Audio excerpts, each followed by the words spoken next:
Salut à tous, c'est BizBiz. Alors ce soir, on se retrouve en compagnie de Robinho et ça va être le premier débrief de cette nouvelle saison de Ligue des Champions.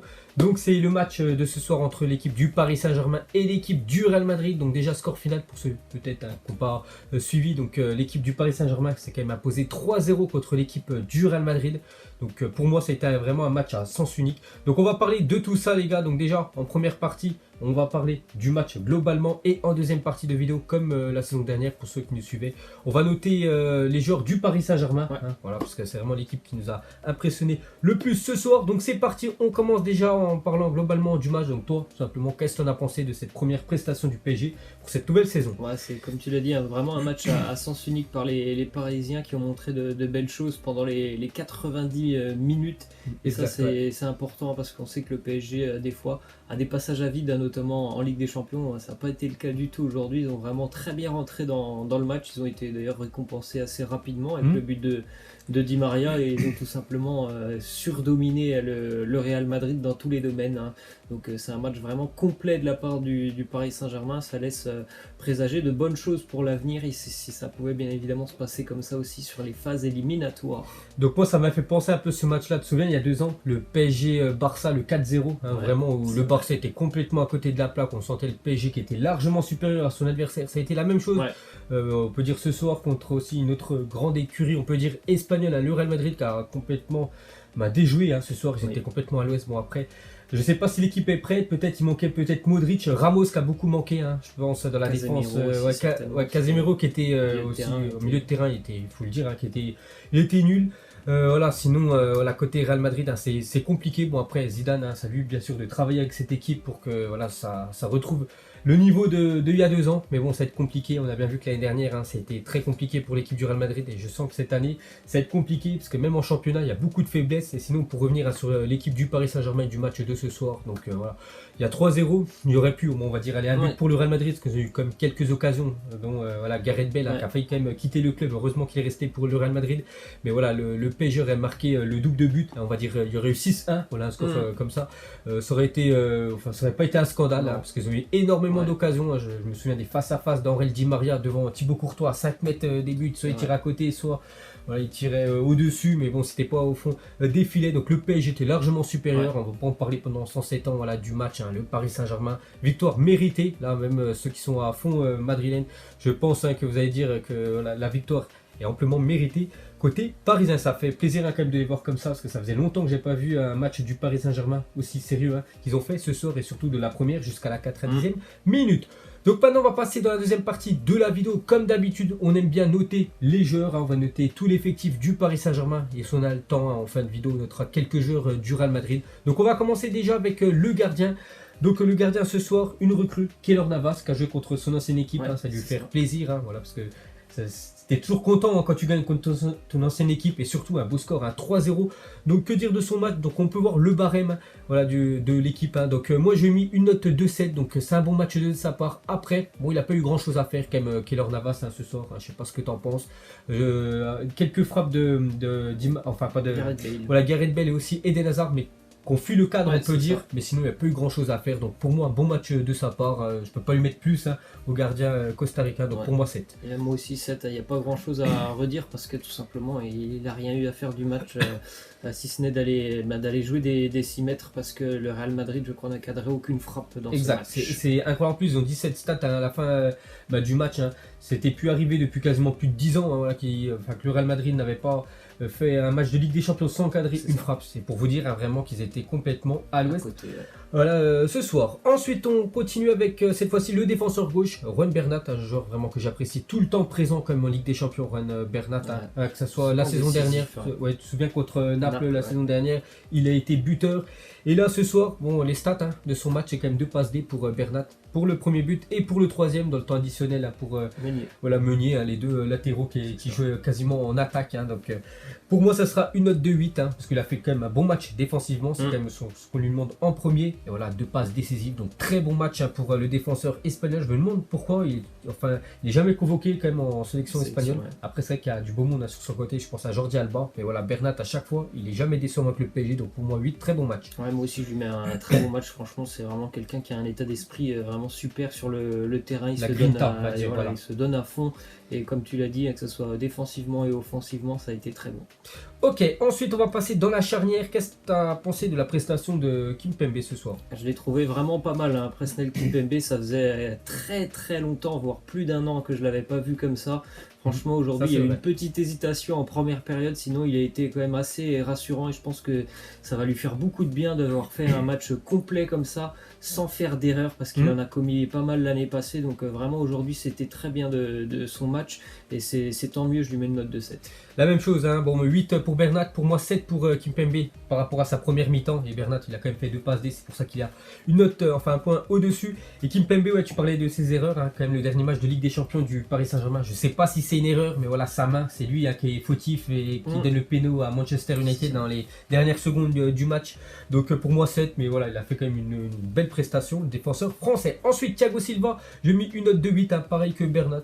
Donc grosse prestation du capitaine voilà, du Paris Saint-Germain, rien à dire, il a été solide, hein. On n'a pas vu Benzema, que ce soit Jovic et Eden Hazard, hein. Thiago Silva en mode patron ce soir, rien à rajouter, 8.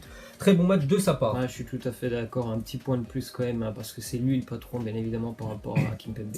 Ok, ensuite Meunier, buteur, hein, à la fin du match, qu'est-ce que tu en as pensé de sa prestation? Voilà, aussi un bon match de Thomas Meunier qui a mis un petit peu de temps à rentrer dans son match. Il a raté 2-3 passes, notamment sur les 10-15 premières minutes, parce que je crois qu'il n'a pas beaucoup joué depuis le début de saison. Un match, il me semble, du côté de Rennes.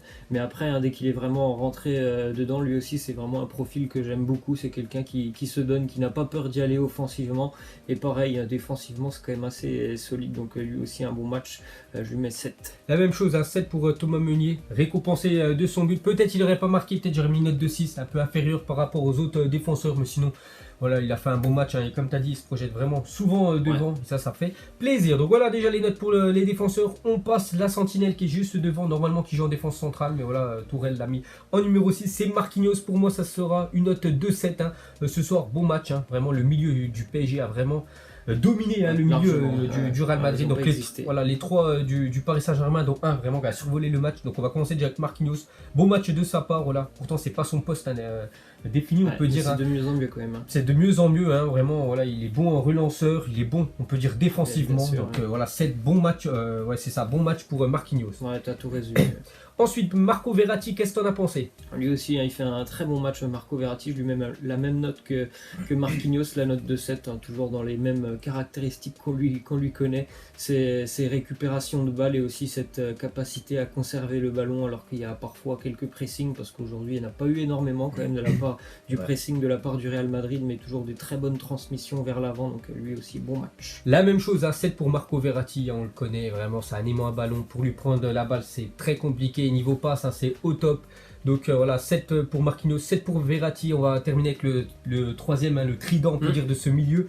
Donc Idrissa Gueye, hein. Bon, je vais pas vous mentir que je connaissais pas trop. Bon, je sais qu'il jouait la saison dernière du côté de Everton, mais c'est pas trop une équipe que je suivais. Et là, vraiment, j'ai suivi un match entier de sa part. Et vraiment, tu sens qu'il y a quand même du level, hein. Ouais. Donc pour moi, ça sera une note, je crois que c'est l'une des plus hautes, hein. Donc ça sera 9, exceptionnel, hein, le match qu'il a fait.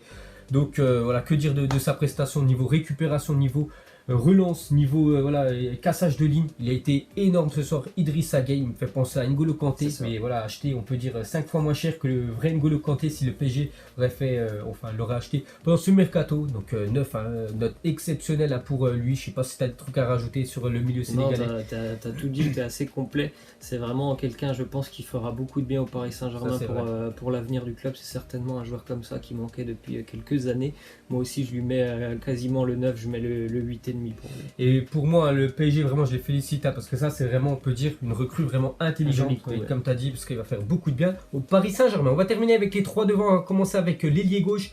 Donc Pablo Sarabia, pour moi, ça sera une note de 6. Pour l'instant, c'est celui qui a la plus basse note, hein, par rapport à tous les autres joueurs. Donc Sarabia, c'est une note de 6 satisfaisant. Je sais qu'il peut faire beaucoup mieux, voilà, Sarabia, surtout transition de balle, il a perdu beaucoup de ballons, voilà, au niveau de passe. Pourtant lui normalement son point fort c'est niveau passe, il est au top. Séville, il les enchaînait. Hein. Voilà, c'est ça, il a fait beaucoup de passes décisives et c'est vrai que ce soir, hein, voilà, niveau dernière passe, hein, beaucoup de mal, mais sinon vraiment quand il essaie de se projeter devant ou même cassage de ligne, vite, voilà, ça, c'est un bon joueur, on voit, mais ce soir c'est satisfaisant, il peut faire beaucoup mieux.